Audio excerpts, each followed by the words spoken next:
Well, good morning, good morning, good morning. How are you doing? I'm doing. Yeah, I'm doing. He's doing. Brooks, what's going on? We got Caleb Ramsey in the house. Hello, Governor. Good morning, fellas. Hopefully you guys are doing all right today. I was out at Whiteland yesterday for a little WKA action. So that was a good turnout. It wasn't as big as I expected. I'm ripping stuff out of my ear right now. It wasn't as big as I expected, but it was a very competitive turnout. They were very tight throughout most of the field, so that was fun to see. So, first of all, there's a party going on right here. Let's celebrate. Let's have a good year. We just got 10K. So bring your good times. And your laughter too. Cause we gonna celebrate celebration and just for party you. with you. Come on now. Celebration. It's a celebration. Yes, thank you all for 10,000. That's huge. That means so much to us. Just over a year here with the BWSports1.com crew. Yep. And we get to that 10K here. So big shout out to everybody over here. www.bwsports1.com. For all the happenings. Absolutely. So don't forget to check us out on YouTube. So you can subscribe to BW Sports #1 on YouTube and get us going on the YouTube channel. Google Play, SoundCloud, iTunes. We're all over the place. All over the place, guys. And just like I said, we were at WKA yesterday. But first of all, first and foremost, congratulations goes out. I know he's watching right now to you, Mr. Lewis Hamilton, for nailing it out today. I don't care. Like I said, you know, people are going to tell you, Lewis, that it was all the car. Well, you had to get behind that thing. You had to drive the wheels off of it. You did it many times. Congrats to you, sir. Like I said, I know he said he was tuning into Checkers and Records after that. He did in the interview. So it's absolutely just phenomenal feat there. I mean, the cars, they're a lot different, but we talked about it before. You know, Schumacher had a dominant ride when he was in there. He still had to drive it. Fangio had a phenomenal ride when he was around. I didn't see any of it, but from what you see, what you hear, Manuel. And he still had to drive it. So, I mean, records are made to be broken, I guess. They are. And it just sucks that, you know, because Schumacher was he would have been there today if obviously it wasn't for the situation. But, I mean, Schumacher said it in his career. It's a different style of car. It's a different thing. So am I on the top of the list? Yes. But it means something different. It's not what it was back when Fangio did, 50-something? So Lewis Hamilton pretty much said the same thing. So, I mean, he understands it. He gets it. It's a different era. But at the end of the day, you still had to get in there, 50 or how many times? How many race wins is it? 70-something? I thought it was 90-something. 91? 92. So. 92 may have been today. Yeah. So, I mean, you had to do it 92 times. And a lot of guys fight for one. So, I mean, you take Nico Hulkenberg, for instance. Never got look how long he's been in F1, and he's never even been on the podium. Exactly. And to think Lewis has 92 wins. Yep. So, I mean, that's a phenomenal feat there. So, you know, congrats go out to Mr. Hamilton there. So, he says it's awesome to watch him for about a year. Well, thank you, sir. Thank you, Brooks. You've been with us since pretty much the beginning, buddy. Yep, absolutely. So, I mean, really outside of that, we saw a pretty, I'm not going to say exciting race, but an exciting track. And that track was different. What about was it the second practice session when Stroll Verstappen and Stroll? Yeah. You know, and there was no penalties handed out, but my look on that is it's practice, guys. You know, Don't push it like that. Give a little room there. I mean, Max should never try to stick it in there on him. Right.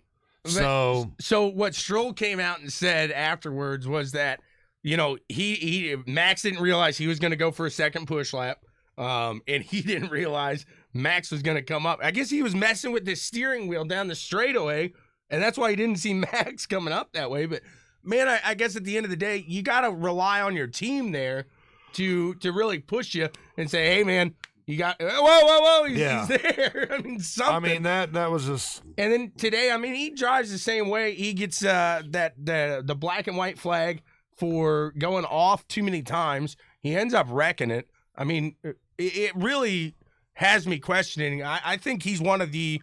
He can get it up there, but he's got a decent car. He's you know who he reminds me of? He reminds me of a young Paul Tracy. Oh yeah, I mean, because when Paul Tracy come on the scene, he was bad fast, but he either checkers or wreckers. Well, unfortunately for Stroll, it ain't checkers at all. It's midfielder wreckers, and that's not a good way to help build your dad's team, really. So I don't know. It's a rough day. Perez ends up getting the boot there at the beginning as well. And then was it Friday practice? There was. What'd they say? There was 95 laps thrown out in practice because they were exceeding the track limits. Exactly, yep. So 95 laps got thrown out. And that's like, okay, guys, you know the limits. Right. Why do you keep going over them? Exactly. So you're just wasting data. Well, and like here today, they said, hey, we're going to watch you guys. Like, it's going to be watch tight because, like, Stroll was, you get a lot of advantage by going over something because you're not cutting it off. Because I guess this track is really built for motorcycles, stuff like that. So you put this on there, and they call it a roller coaster for an absolute reason. I think this definitely needs to stick on the schedule. I think it can really produce an exciting race. And when we get the new regulations, here come a year and a half from now, man, that's going to be a tight race there. And Norris sang Sane's song. Norris sang Sane's song. You try saying that 10 times fast. I know. Up and down, side to side, like a roller coaster. And then did you see the news with Haas that broke out this week? Yeah. Grosjean and Magnussen are done after this season. They're losing both their drivers. So, and I think we expected this. This is something that we've seen coming down the line. They haven't performed, but at the same time, they don't have the car. I think they don't. Grosjean definitely sees his way out of F1. He'll go to sports cars. He'll go to, something like that. Formula E. I could definitely see him as a pretty good contender in Formula E. But I think Magnussen is going to try to make a run here in IndyCar. He has mentioned it, but the one thing he says is at his disadvantage is the timing. With especially with the pandemic still going on, it's hard for him to travel back and forth. Right.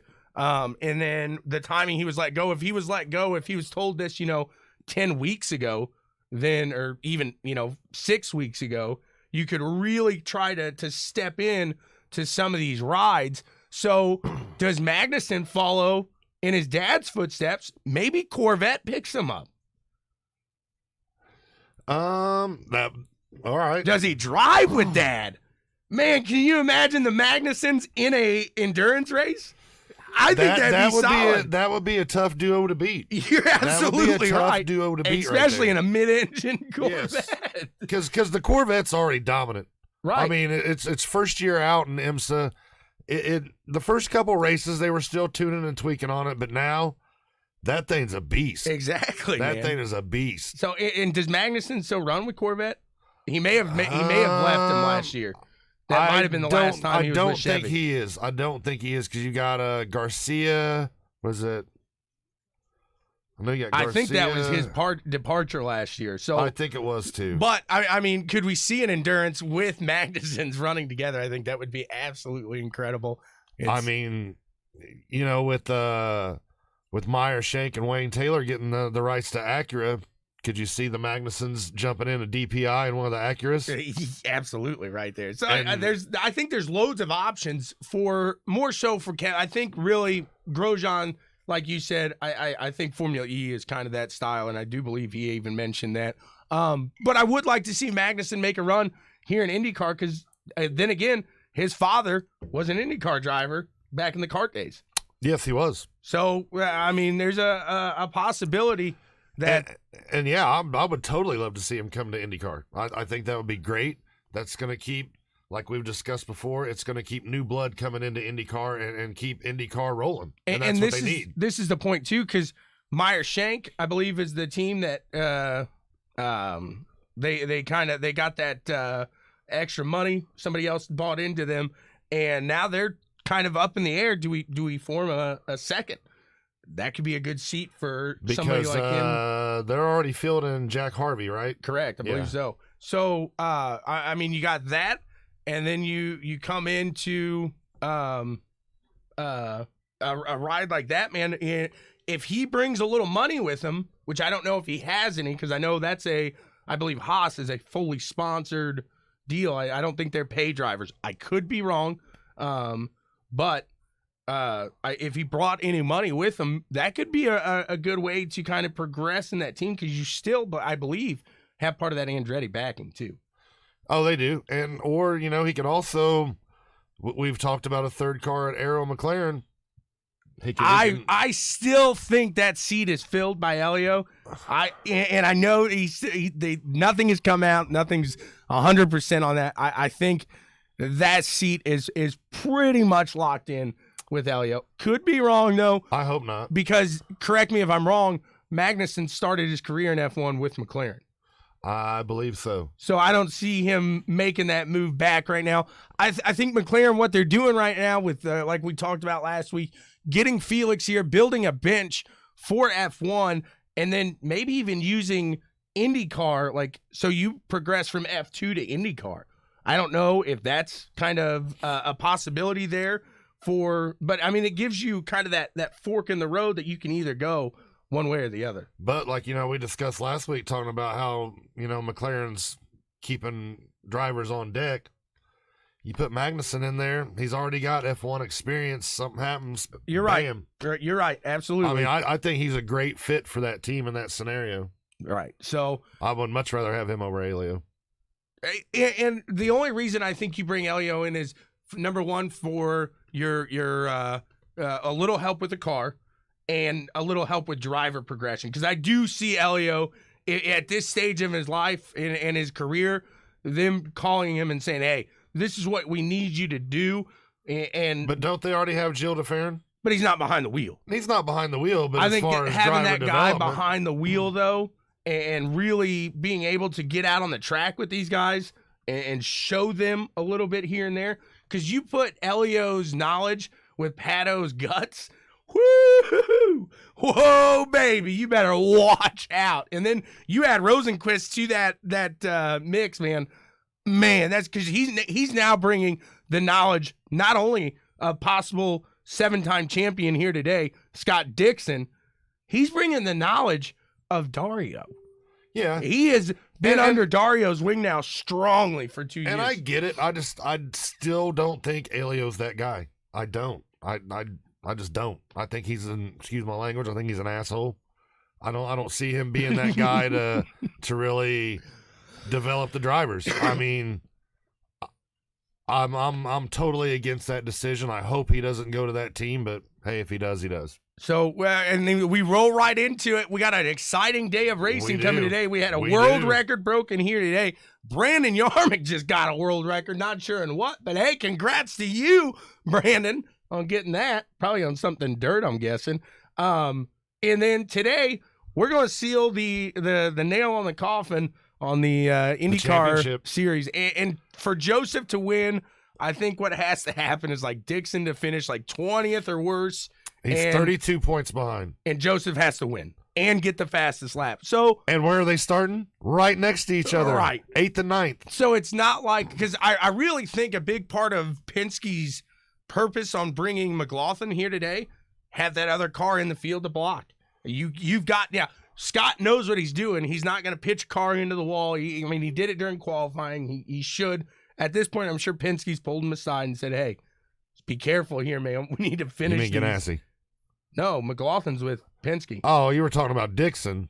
No, McLaughlin. I'm saying McLaughlin's brought in to kind of be that blocker. Gotcha. To get Newgarden out in front. Right. Hey, he celebrated a birthday here this week. He went out last night. So yeah, we'll give him a break today. Yeah. Happy birthday, by the way. Thank you. So, really, he's talking about Hamilton there. Yep. So, okay. A lot has to go wrong for Scott Dixon, but I'm not going to say it won't happen because Dixon's not had a fantastic second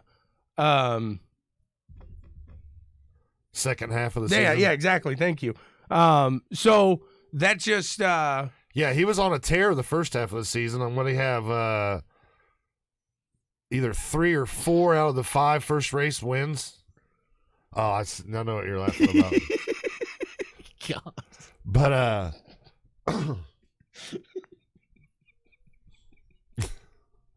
I can't repeat that. You can read the comments, but that's pretty good. That's good stuff. I am excited. I have a 4-year-old and a 2-year-old. The Indy cars, everything going right for Newgarden and Dixon, but right. He was on a tear the first part of the season. Second part of the season, he's just been kind of right. I mean, not terrible, but just It's luck that because Ryan Hunter-Reay in the Grand Prix, the second or the Harvest Classic, I should say, kind of got into Dixon, causing some damage, and Dixon had to really fight through that for the whole. Walmart has good sales. Had to fight through the whole thing there. So, I really think that Dixon gets it done today because at the end of the day, I do too. What's his nickname? The Iceman. Exactly. I think today he puts it on there. He goes out. He knows, in this situation before. He knows if he finishes 19th, he wins. Yeah. He'll go out there. He'll do what Newgarden did last year. Newgarden had to finish 8th or better last year to win the championship. Where'd Newgarden finish? 7th. Yep. So go out and keep it clean. Right. Don't take He's not going to pull a boneheaded move. Right. Dixon's not that guy. He's just not the type of guy to pull a yes, he does. Not the type of guy to pull a move out of his pocket like that. He's just not. But we go to the flip side of things, and I'm going to play devil's advocate here. Okay. Because if there's one person behind the pit wall I want in my corner today, Tim Cindric. Exactly. So, with that said, you cannot count Newgarden out of the championship fight just yet. So. Because I'm going to tell you right now, if he's up front and Power and Pagano or McLaughlin's up there, guess what? See ya. He's going. They're going to let Newgarden by. Absolutely, they are. And if you think there's no team orders in IndyCar, you are wrong. For the most part, they're going to let them fight it out. They are until today. But when there's a championship on the line, exactly, they're going to do whatever they can. Who starts on the pole?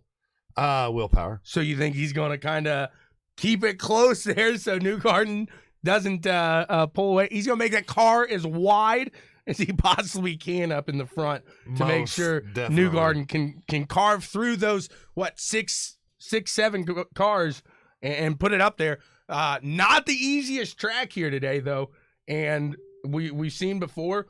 I think Felix has is a solid favorite going into today after that performance last year, one-armed. So you look at the top 5 starting for today.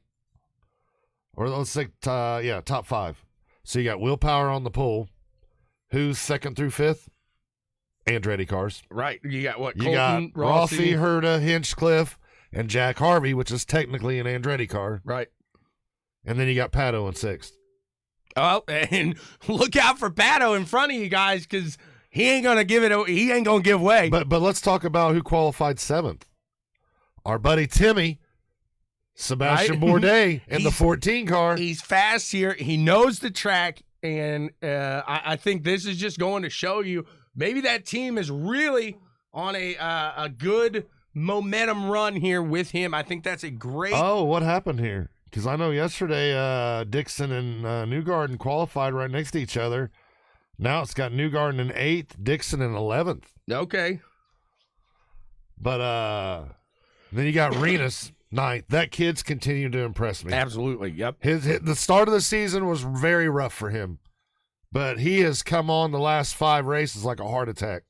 Oh yeah. I mean, the kid can drive. Right. I think it just shows you, and I really hope that my idea with Rosenquist, my hypothesis, whatever you want to say, in him kind of being that bench driver for McLaren doesn't, and he stays here in IndyCar, because if you look at the younger drivers here in IndyCar, you've got Rosenquist. You could still put Rossi in that category. You've got Pato. You've got Renus. You've got these guys that are really looking to make this a very tight. I think you can still put Oliver Askew in that mix. I really hope he doesn't have to sit out a year. I think you can put Marcus Ericsson. And now you got McLaughlin coming in. Scott McLaughlin, exactly. So I mean, there's a lot of good young talent in IndyCar right now. Absolutely. So I just see, at the end of the day, I really hope that Felix does stay, but I think, like I said, he will eventually get into that F1 seat. And I think that's, when we talked to him, he said he would have to be a major seat for the most part. And I think McLaren is really building themselves to become, in that new era, one of those major seats. So I think that's at the end of the day. But he can't hold back for too long.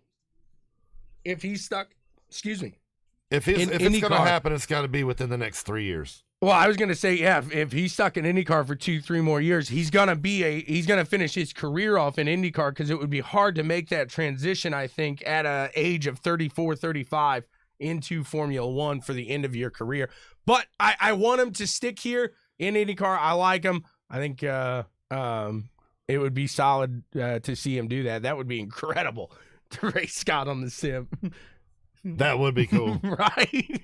And I've heard people talk, that have met Scott, and they all say he's just an awesome guy.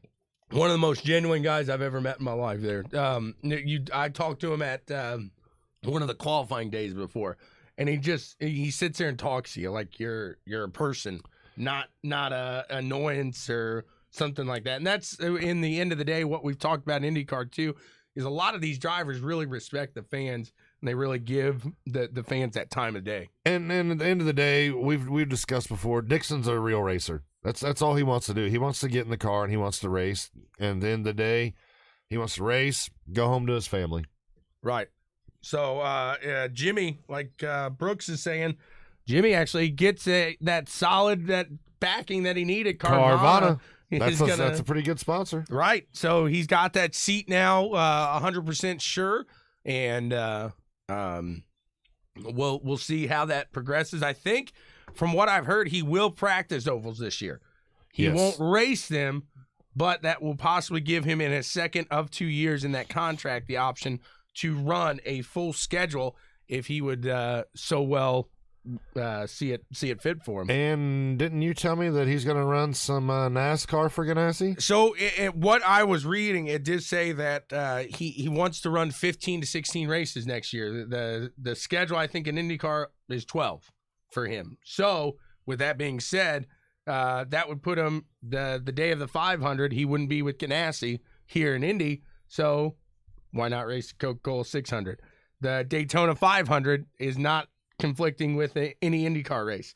Why not race in the Daytona 500? You're going to see him, I think, at these bigger races and possibly the road courses for Ganassi, because Jimmy Johnson has always proven he's a pretty good road course. He's a pretty good road course racer. So I could see definitely. I mean, nothing 100% confirmed yet, but it's obviously nowhere near going to take over that 42 ride. It's not anything like that. Where is that the number? What's his number? 42. Yeah. So let's talk about that real quick. He signs off. He sells his race team. He puts it up for sale, I should say, and he's going to step away from it. Now, I think that all but solidifies he's signing the dot on Hendrick, and he's there to hopefully stay through the rest of his NASCAR career. Because if you're going to go out, if you're going to prove yourself to be such a good driver on the dirt, and I get money talks, yeah, at that point, I don't think you sell everything you got if you're not with Rick Hendrick. I think at the end of the day. Yeah, you have a grand scheme of things going on. You're not just going to sell your entire race team like that. Right. So I think he signs. I think we do see him in the 5, whether it be the 57. I don't think it's going to be the 88. I think that number kind of goes away. But either way, I think he's going to sign that. We do hear that probably in the next couple months, I would say, before the new year. Yeah, I would think. I would say it's going to happen probably. They might even announce it before the last race of the season. Right. Oh, right, Peyton. And I'm with you. He's still planning on racing, but number one, it's not going to be a full-time deal. Hendrick still did let Casey Kane race in a few here and there. Yeah. So, and he knows at the end of the day, Larson's a better driver than Casey Kane on dirt. But, I mean, you see. Casey Kane was pretty good on dirt. Yeah, I don't think you could beat Larson, though. No. Larson, when you come down to it, he is one of the best out there. But no, Larson ain't going to Gibbs. That 20 car ride's going to be Christopher Bell's ride. So yeah, I would think so. You look at the accident he had in New Zealand. I mean, right there, if you're a NASCAR owner, if he's your driver, I know those things are safe, and I know he walked away just with a few bruises and stuff, but. And a messed up eye. Well, yeah. If you can't see, you can't drive. So, yeah, definitely I could see, kind of that. Right, he said until Kane had that horrible flip. So you see, exactly like I'm saying right there, you see last year, about a year ago, that he had that nasty flip. It was right after Christmas, I think. And he walked away from it, obviously, but that sticks in those car owners' minds. You're paying these guys millions of dollars to drive for you. Don't get hurt doing something that I'm not paying you for at the end of the day. And I got to agree with that to a certain extent. Yeah, I mean, it's no different than, in the NFL. How a lot of the teams have put mandates on the quarterbacks. Hey, you can't ride motorcycles. You can't do this. I mean, that's an investment for your business. Right, exactly. I mean, so if you don't have, let's take Kyle Busch, for instance. You don't have Kyle Busch in the car, M&Ms don't want to be on the car. Right, exactly. I mean, so, yeah, at the end of the day, you can't go out and get hurt in a sprint car race. It's going to pay you $10,000 to win. Right. Nope, that ain't going to work. No way, no how. So, that I do think we hear that here in the next. I remember that about Ricky Rudd. Take your eye, dude. He was one of the toughest drivers. That dude would get in the car no matter what. Didn't they pour water on his seat because it was overheat, like it was burning him, and then it's boiling? Yeah. It's like, my gosh, man, just give me the ice chest. Yeah, Ricky Rudd was a tough SOB. Right. So yeah, I could see that. Nah, I really like that post I made. What Briscoe had to say about being signed with Stewart. He grew up. Tony Stewart was one of his idols. He watched him here in Indiana. Wasn't he already driving for Stewart in Xfinity? I thought that's the team that he drove for in Xfinity. That I'm not 100% certain. I could be wrong. But to drive in that 14 car, to take over that 14, that right there, yeah. I mean, I think that is going to drive him to be much better, and really, I'm gonna say it right now. I'd watch out for Chase Briscoe year one. You got a chance for that rookie to come in here and make a solid run in a solid car here. So I mean, we've seen Harvick produce. You're gonna have him as a teammate.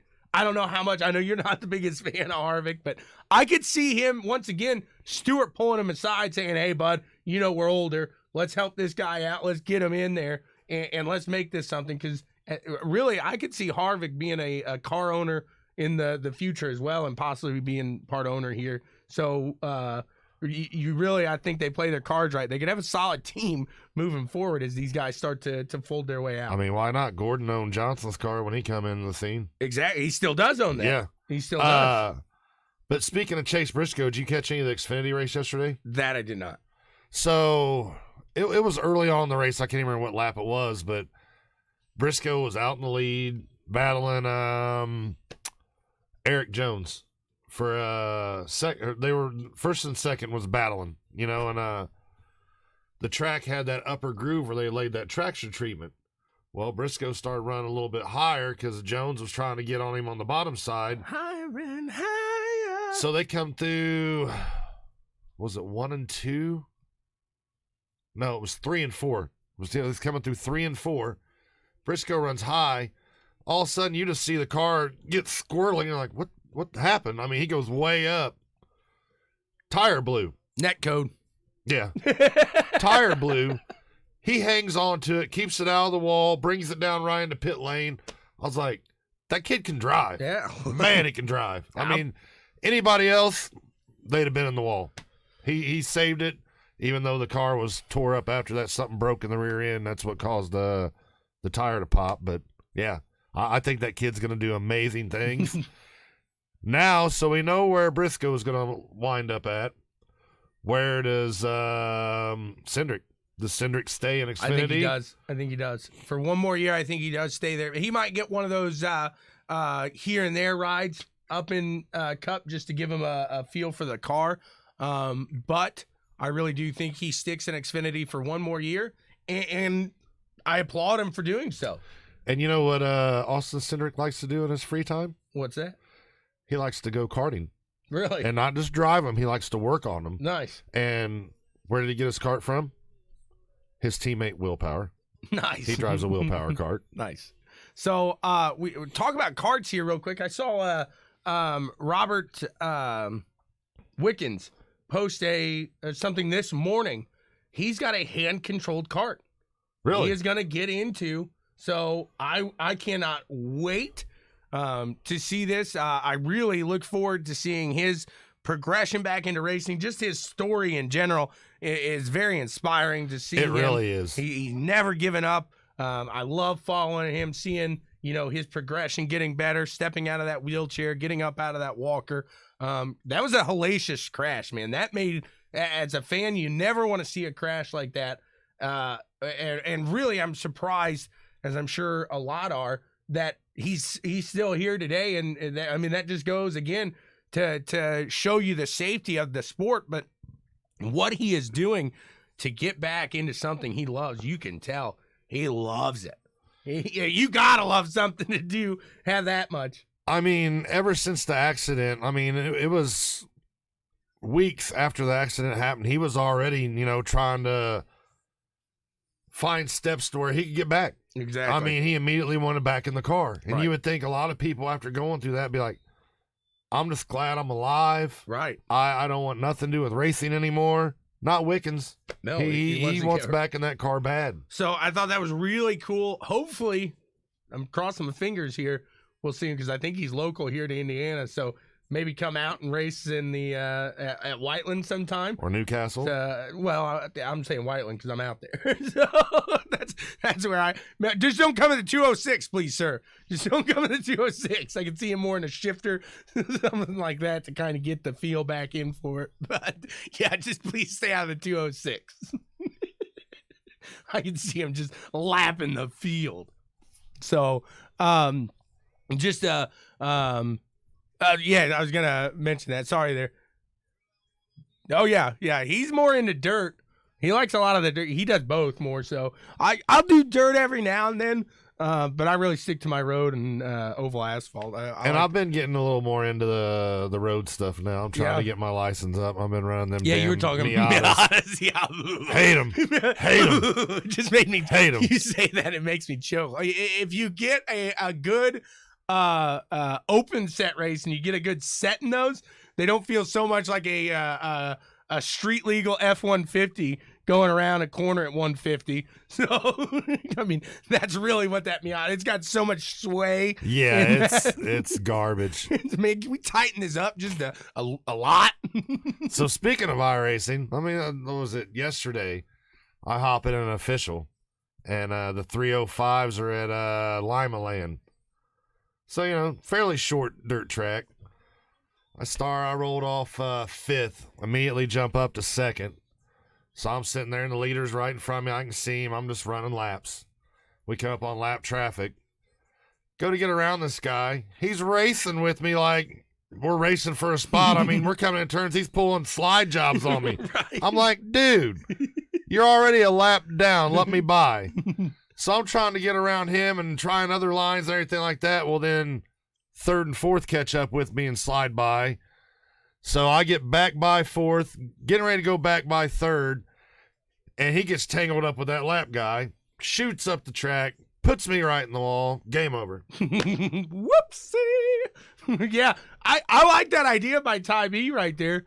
He said he's got 2 rigs. I think he's got motion rigs. This guy, his rig, you talk about being envious of a rig, man. I've seen it. He's got tightening seat belts. I know. So you feel the force of the car. I mean, this dude's got it. Check out TypO TV here. He's stage 5 motion rig. Dude, I'll totally do that. Yeah, 4 hours away. Let's load up. Let's load up and head out. We got to get that plan. That would be a absolute blast. Little conglomerate here with TypO. Yeah, I want to do that motion rig in a sprint car. That would have to be bad ass. I mean, I'm getting excited just thinking about it. That I think I was watching him do some street stocks, but on the dirt, I feel like that'd be about as much as I could handle in a motion rig as about street stock, because I feel like a boom. I mean, you'd be feeling it in a. Could you imagine a late model on a motion rig? Because how the late models are all jacked up like that. You feel that would be pretty good right there. Check him out there, guys. He even put the link in the comments. He's fun.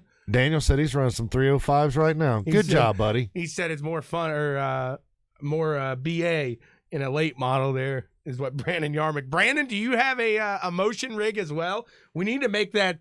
Dude, we need to step our game up or something. We need to make that quarterly post that we do. Post your rig. We do. We do. It's been a while. It's been a while. Absolutely. So moving forward, I'm trying to think, where is NASCAR here today? They're in NASCAR land. NASCAR land, North Carolina. NASCAR land. They're in Disney. They're hanging out. There we go. Today. They're hanging out with Goofy and Mickey and all that. That's where I'd want to be. M-I-C-K. Oh, I better not finish that. I'll get copyright. They're not Texas, are they? They very well might be, actually. Yes, they are. Texas. So we're coming down also to the final part of the season. Excuse me. My goodness. And Logano's starting to catch a little fire. Do you think Logano has a chance here to win another title? I mean, he's a driver you can never count out. I mean, Joey is a past champion. He's won several races. He runs for Penske. And we've talked, before, like last season when we were coming down to the wire in championships, it's getting hot at the right time. Right, exactly. I mean, because with the playoff and the chase the way the format is, you can run top 10 all season, and then come chase time, boom, get hot. You win that one race that gets you into the next round. And that's what Logano did to put himself in there. He's doing everything he needs to do to win a championship. I mean, so you can't count him out. Right, absolutely. Even though Harvick and Hamlin's dominated all season long, I don't think either one of them are locked into the next round yet, are they? Harvick Harvick maybe. I don't know when that last one was. I'd have to look that up. But I know Logano's in, and I know that makes some other drivers a little nervous. He's not got the reputation. He's not the most likable guy in the pits. Exactly. But at the end of the day, I mean, am I a fan of Joey Logano? No. But at the end of the day, I got to respect him because he's going to go out there. He's going to drive the wheels off of that car, and he's going to put you side to side. He's going to rub you. He's gonna race you pretty hard, and I think that is what benefits him in this style of racing, in this playoff here, and coming down to the finale here later.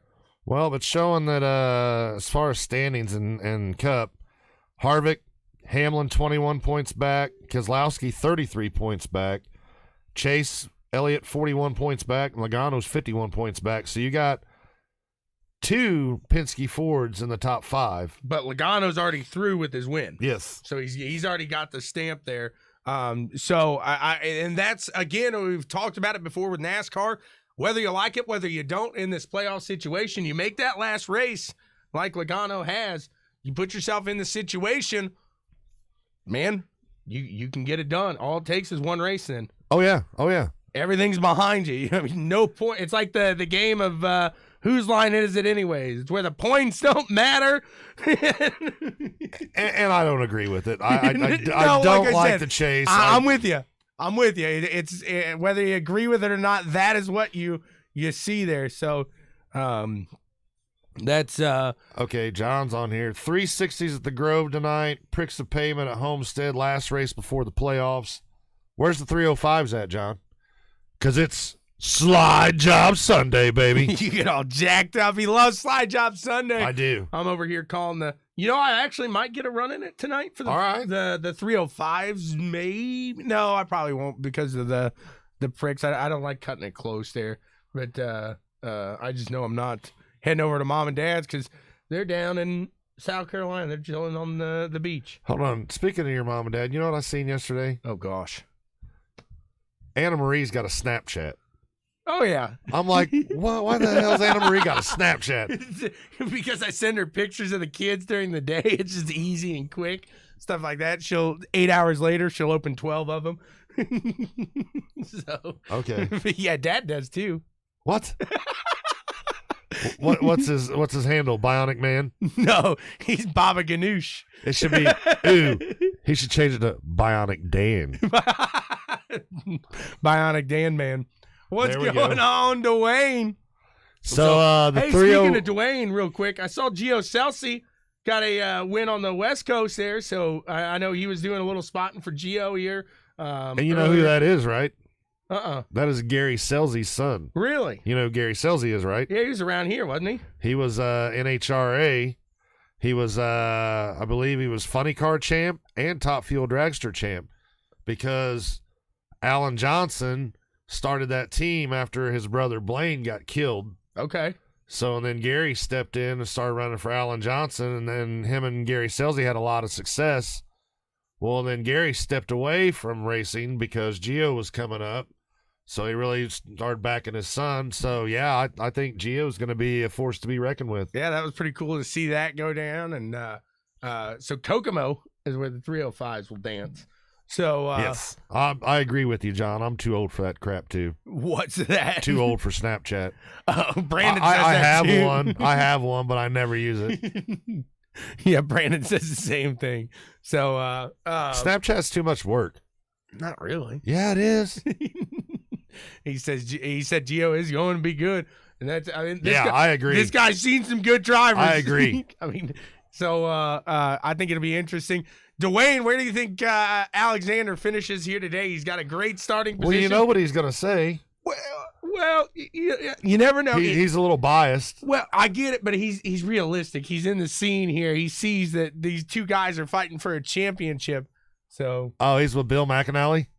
So let's talk about the Toyota development here because Stewart came out and bashed it here this week. Says it ruins drivers and really kind of up the Ford development program. So that kind of was a shocker. I mean, a guy that's at no loss for words, Tony Stewart. No. But that kind of shocked me. But he's praising Ford. He's really liking what he's got. Well, yeah, right he's now, praising Ford because that's what he runs. I get it. But didn't he start his career in Toyota? I thought Chevy. Oh, okay. Because he was Chevy, and then Gibbs switched to Toyota. That's right. And that's when He wanted to.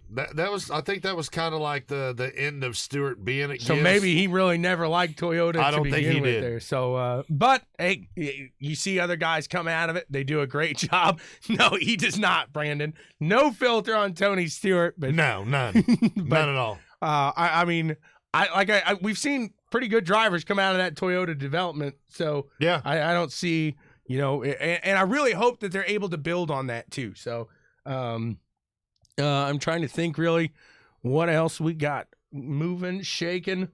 WKA's going out there today again for to finish off the national race. So good luck to Elliott Cox. He's probably about to take his grid in a final. He's doing local today and national. Good luck to Kaysen out there trying to get the sweep. yeah. That was awesome. Little Kaysen's putting in work and getting the win. He's already got like a little handshake with Daniel. The flying deuce. Because he drives the number 2. He says, I'm racing Kaysen of the flying deuce. I thought that was awesome. Alrighty. So just to see all these kids out there in at Whiteland out there, you really, you start talking to these kids, you start talking to the parents, and it's just going to be so much fun next year, I think, And getting to know some of these guys. speaking of Whiteland and Andy and Sarah, you're going to go somewhere this week, right? Absolutely. We board a plane on Thursday. I didn't get invited. That's bullcrap. We head to Daytona for the grand opening of the Speedway indoor karting there. So make sure you tune in Thursday and Friday, I believe, too, for a little indoor karting action that my brother and myself will be throwing down on. And I didn't get invited. I even tried to see if Friday, if we got a little extra time, see if for BW Sports we could do a little surf lesson. We might do see if we can get some big boys on a surfboard for some BW Sports. I don't even want to see that. I don't even want to. I'm going to get a text or a call. We're at the ER. Daniel was drowning trying to surf. I'm a strong swimmer. I'm a strong swimmer here. So that's good stuff right there. Oh, he's not bitter at all. He said. Not at all. Not at all. It's just I didn't easy. get invited. It's easy for me to take off. I work here. This is my work. Hey, for something like that, I can take off too. So I got the Rona. Yeah, not something you say when you're traveling on a plane. Right. So yeah, absolutely. We got white. That's what I got the Whiteland hat on here today.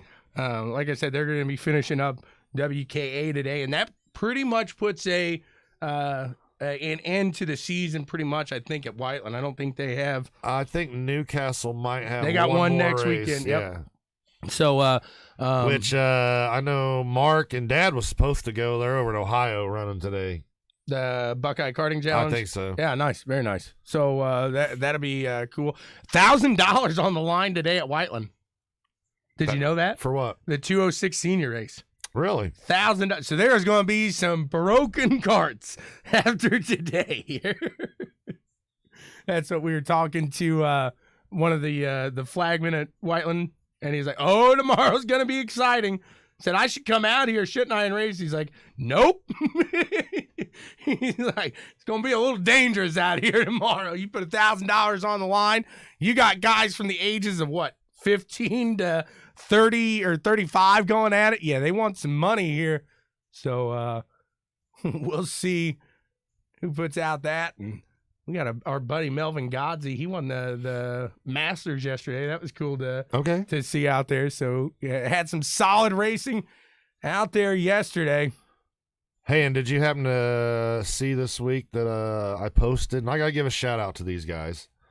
Our buddy at Harmon Designs did me a really cool cup car. I really like it. Oh, yeah, that's it sharp. looks good. And then big shout out to Gavin Jordan over at Vortex Wraps. He did me up a sprint car, so I got a new sprint car to wheel tonight. So I might do the 305s and try to make it to Pricks so I can run both new cars. Right, absolutely. There, put Asher in the the senior race. He'd get flown over, not by maybe, but they'd be hopping him.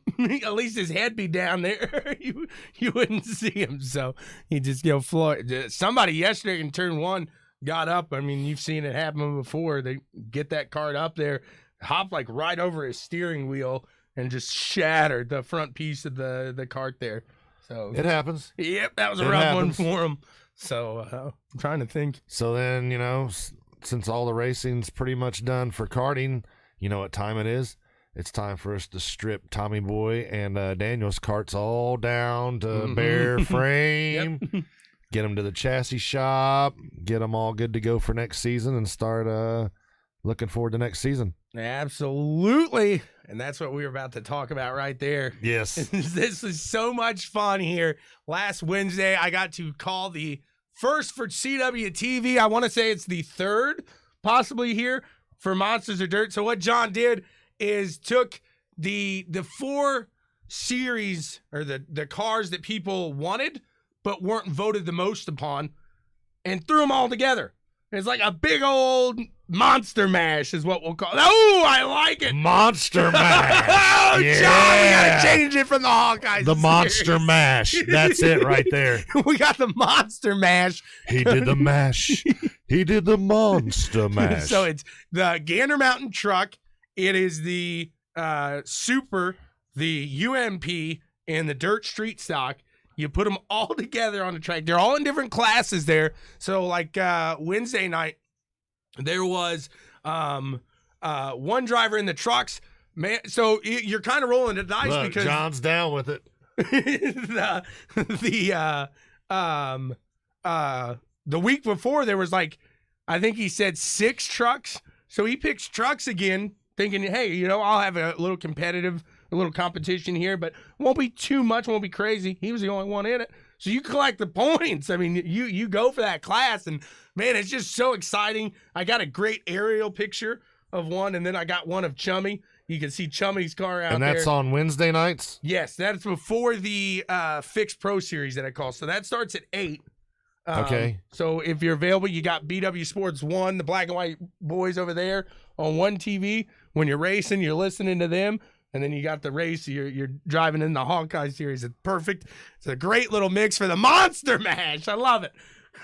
Sometimes I just pop off at the top of the head, and it really works. There's other times it fails miserably. Have to check with 3D. That was the name of their yearly event.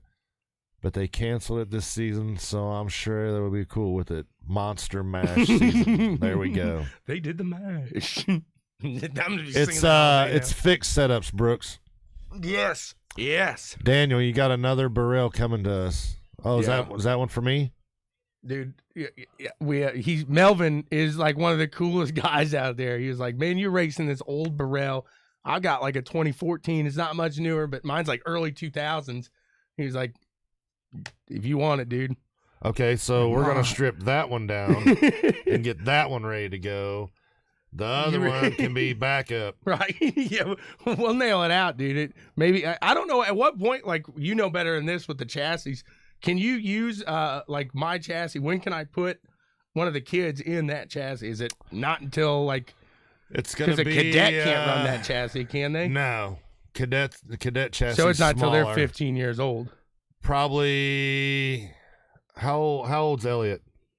14, 13. He's 13. Yeah, so probably like 12, 13, somewhere around there. So it's the sportsman, 206 sportsman probably. Yeah. Because you got the 206 junior. They're probably in the cadet carts. And then you got the see, I don't know, because they got so many different classes now from when I ran. Because they have, I believe they have a Yamaha junior still. So yeah, and then there's micro and mini Swift. Yes. 206. There's KA junior. See, I'm just stuck with the 206. It's what I know. I'll tell you, I really like that KA engine. It sounds good. And I think smells great. I hate to say it because when they first started talking about it, and I was like, yeah, it ain't never going to happen. But I think the KA is finally going to put the Yamaha out of business. Yamahas have been around for years. And that's the progression of karting, because before the Yamaha, you had the McCullough. Everybody ran McCulloughs. Mm-hmm. Then once the Yamaha come along, McCulloughs kind of fell to the wayside. Everybody started running Yamahas. Mm-hmm. So now with the KA, because I've already been looking at pricing on them and everything, I've been doing my research. Right. But the KA, if you go to Comet, and you can get it's the Comet Premium Package, I believe is what they call it, and that's The motor's tuned by Comet. You get your pipe. You get your battery to start it with. You get everything you need to bolt it on the cart and go racing. It's like $3,600. Gotcha. Which isn't bad, because I mean, you figure you take a Yamaha, just the Yamaha, blueprinted Yamaha, you're talking $1,500 to over $2,000. That's just the motor. That's not including can, clutch, motor mount, third bearing. So for the price of a K, it's not bad, and they seem to make good horsepower. I think that would be the route I'd probably go if I got back in. Well, they don't have any like micro mini Swifts for us, obviously, because man, some of those were really howling. I'll tell you, we met two boys out there, brothers, that run kid carts, and then in the Swift, the mini Swift or micro Swift, I can't remember, but the Stoner boys out there, yeah, and Elam, man, he cracks me up. He is a whirlwind. He's doing circles around you on his bike. I mean, he's a crazy kid. Then the brother AJ, really fast. I mean, just he gets in that cart, man, and just turns off everything. And you can tell he's one of those kids that he's got the mentality. He's able to escape. He puts that helmet on, and whatever's outside there, it doesn't matter anymore. And he's ready to go. Nothing else matters. Right, exactly. So it's really cool to see. Like I said, when I'm out there racing, I don't necessarily watch all the different styles of racing out there because I'm getting ready. I'm doing other things like that. So to go out there and not be involved, to just be able to watch that and see like these kids like Kaysen, he's smooth through that hairpin. Like you were saying, you could just tell some of these kids and he uses the whole track. I mean, some of these kids really do a good job at hitting their marks. Like we've seen Asher on his videos. He's really good at hitting those lines. And that's one thing I'll give Daniel. When I was down there that Saturday, watching Daniel hits his lines really good. Mm-hmm. He runs a good smooth line. Yeah, I was a little hoppy through just a little. I try to sling that bad boy. Yeah, that one the hairpin. It's like the Tommy boys are smoking it in there. I was like, calm it down, smooth it out. Exactly. You got to throw your weight. Because with those 206s, man, I mean, every little bit of momentum you scrub off, you're just slowing I know there's a lot down. of dirt I-rays. Like compare it to a limited or a 305. I mean, that's what it feels like. Yeah. If you want to get an idea. If you miss one little area, it's like and you're just falling back. And good luck catch it. I mean, they'll run wide. You'll see them get off. So I mean, you can make it up but you got to hit your marks. That's what really 206 racing is all about, is hitting those marks, and you just got to make sure you're geared right. But I'm still doing this. Stay off the brake pedal. Gears. Yeah. So just rolling the dice, let them roll here. But yeah, like I said, it's an absolute blast out there. I can't wait to be more involved out in Whiteland next year, and just really trying to grow the sport overall of karting. I think we have a great platform here to do it, and hopefully we can really progress that here next year. And you already know my passion for karting. Absolutely, so, I mean, right. It's true grassroots racing. Right. Whether you're running on dirt like Caleb Ramsey does, if you're running a Whiteland like you guys do, Newcastle, I mean, take advantage, man, and go out to a kart race. I mean, if there's a local kart track by you, I mean, it's cheap to go watch. It may cost you $1 to get in the gate, if that. Exactly. And then, it might be $10 or $15 to get in the pits. If you want a pit pass, you don't have to get a pit pass. I was going to say, you can sit in the stands and watch just fine. Absolutely. Like at Whiteland, they got the 2 mounds. Mm-hmm. If you sit up on those mounds, you got a great vantage point. I'm not going to take away. If you like going in the pits, hey, feel free. I mean, I like going in the pits. I like seeing everything. Like Andy said in that interview when we took him around the track, they used to pull their car up to the fence and just watch it right from there. So, and it's funny because when he said that, what did he say? His grandpa, or was it his dad, had a favorite driver down there, Trent Harrell. Oh, yeah. I used to race with him. We didn't run the same class, but I know who Trent is. That's cool. That's awesome. As soon as he said that, I was like, "Oh, I remember Trent." That's awesome in there. So, and I mean that right there, you see, I mean, just the people you knew out there, and you still remember from there. It's just, it really is. I mean, you look at it from an outsider opinion, because like Melvin was saying yesterday, honestly, he was hitting up Speedway indoor karting constantly. He honestly thought like karting and stuff was for rich people. He didn't realize that, man, with what I spent here at Speedway indoor karting, I could have went to Whiteland and ran, got a kart at least to really start up. Now, I'm not trying to discourage you from going to the indoor karting at all, but a lot of people don't realize it's not necessarily for the rich. That's where in karting, I get, yes, money, you can get better parts, but you've got guys that are pulling out of a van like I do, and they're winning races. They know what they're doing. They can do it with a limited budget. So don't make money necessarily a factor. I mean, obviously you got to eat, you got to live, but it's not as bad as a lot of people kind of perceive it to be. So go out there. I mean, like the initial cost is where it's going to get you. Right, absolutely. But after that, it's just, set of tires here and there, or if you get in a wreck and tear something up. I mean, preventative maintenance, just little nickel dime stuff after the initial cost. And then, myself, some people will race the same chassis for year after year after year after year. Me, I'm going to probably update every 2-3 years. Right. I mean, just because, now on the 206, it probably wouldn't be as bad. 206, you can probably run the same chassis for 5 years and be competitive. I think what I'm learning here and what I'm like Melvin with the MGM, I keep going back to him, but he's a big help out there.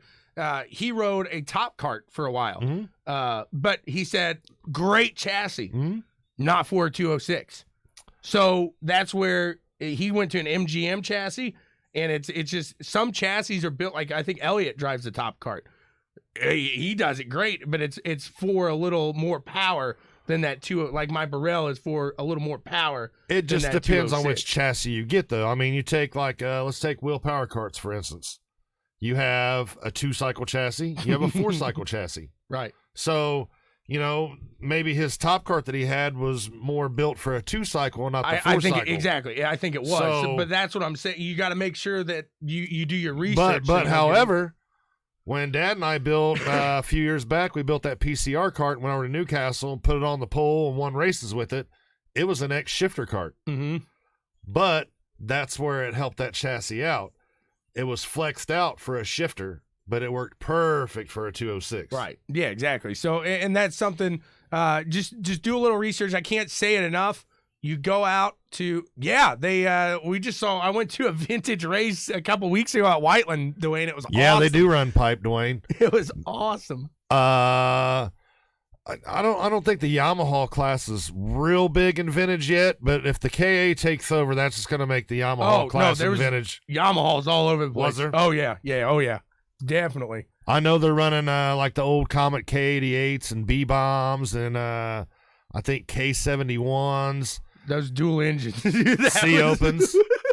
Man, I couldn't imagine. I'm waiting because I think in the next couple years, if I can find one, the old Invader Mirage ACs like I used to run, Dwayne knows what I'm talking about, they will be considered a vintage chassis then. Right. If I can find one. It's going down. I'll run some vintage in that. That's awesome there. But I think that really, it just opens the door. And I was asking. Gary Monnett's got about 30 Yamahas in his garage, Dwayne. I was asking. And I'm not joking. People out there about, is it more expensive to get into? No, not really. The one hard thing nowadays with these is just finding parts sometimes. Because with them, they're out of production.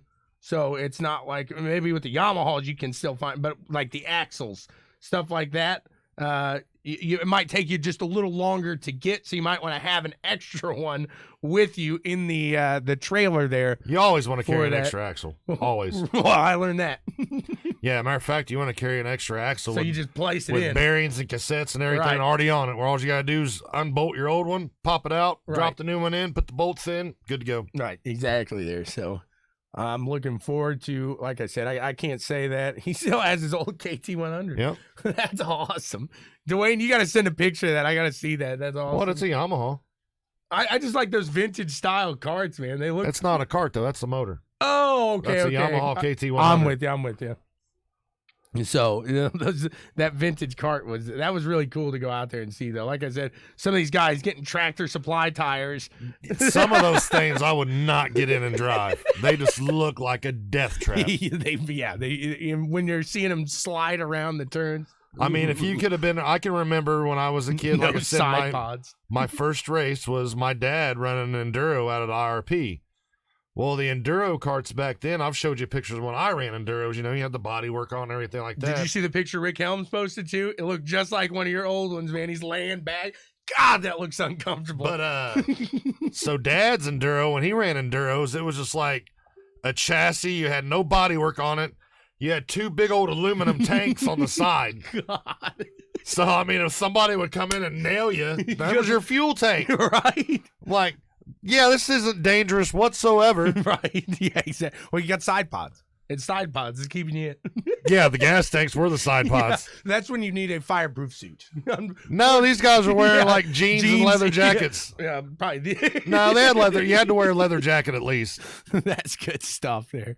The swap meet in Ohio. First Saturday in February. I'll be out there. We got to go out there. We should do a little gig from out there. Dad goes to all these swap meets. Man. I know, dude. Your dad's, he's the, like we said, the Cartopedia. Yeah. He's Cartopedia. Yeah, he loves the swap meets.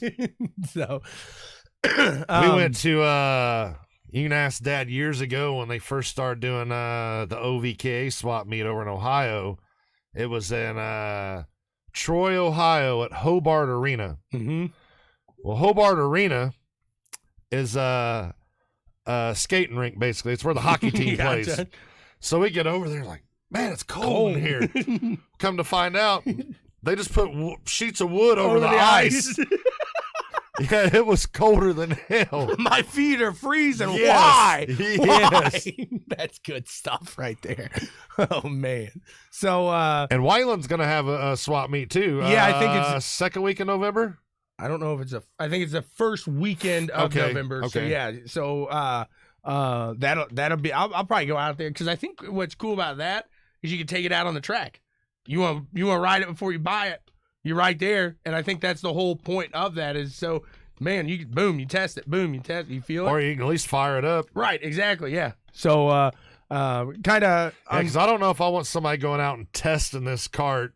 Oh, you know, they're not gonna push it. There's not gonna be loads of people out there. That. Well, you just gotta when come somebody in, test drives he goes your out car, there and wads it up. Yeah, I don't want it. not what I really feel like, man. Fair enough. So yeah, who is it? It's you, Downing, and Scott Schrader. Yep. And, Schroeder, my bad. Yeah, we're at Alton Park. I was telling you a little bit before. It might be a little rough for Tommy Boy here, but we'll have Downing, I think, starting us off, and Scott getting us that boost in the second stint, and I can come in that third stint and hopefully not wad it up. So we'll see here, dropping the hammer, Harry. So what Daniel say set? Oh, it's on the 7th. I'm like, what is up, Mr. Helms? So I'm trying to Mr. Twisted Motorsports is on with us today. Do we got anything else? I can't think of anything. Oh, we can do our picks today. Whoa, yes, absolutely. It's that time for the Checkers and Wreckers picks of the week.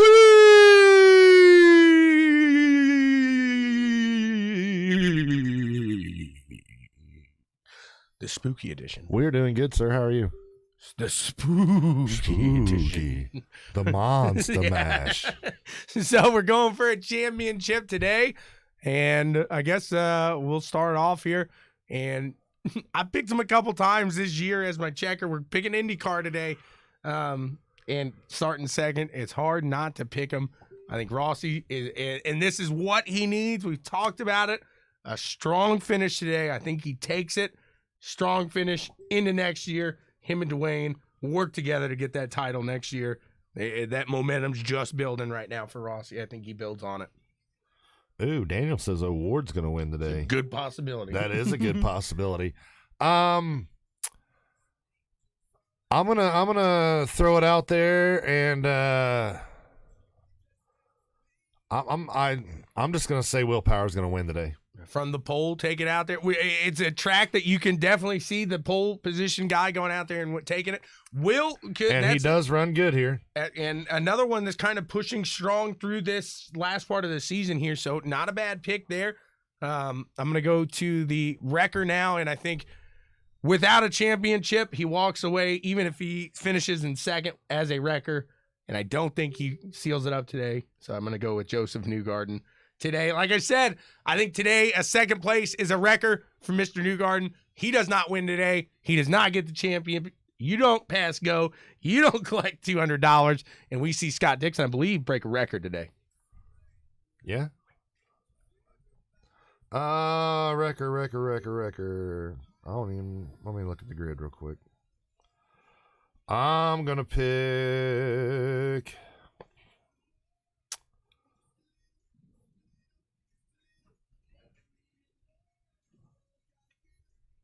I'm going to go with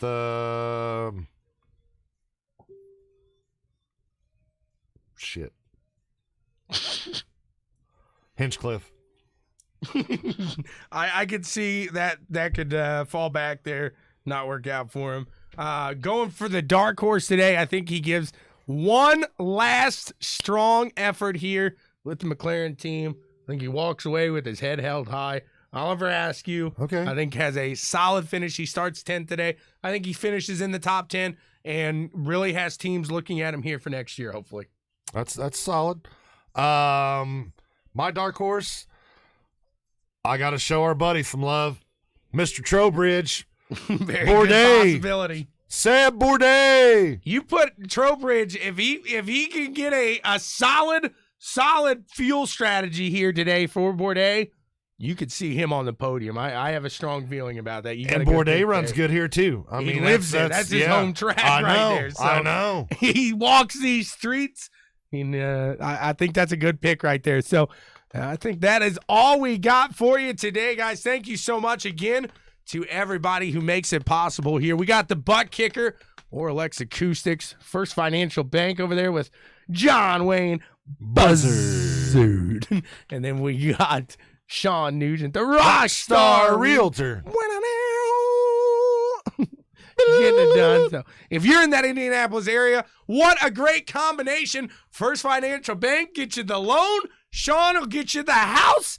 Come on, guys. Hit them up today. They're a big part of the reason that we make it possible to hit you guys with the most entertaining stuff that we can here. And a big shout out to Abruzzi Racewear as well. If you're on the sim, you need some gloves. Maybe you're starting over there down under and you need some race gear over there. Well, hit Abruzzi Racewear USA.com up and get them taken care of over there. So, guys, thanks so much for tuning in today. www.bwsports1.com.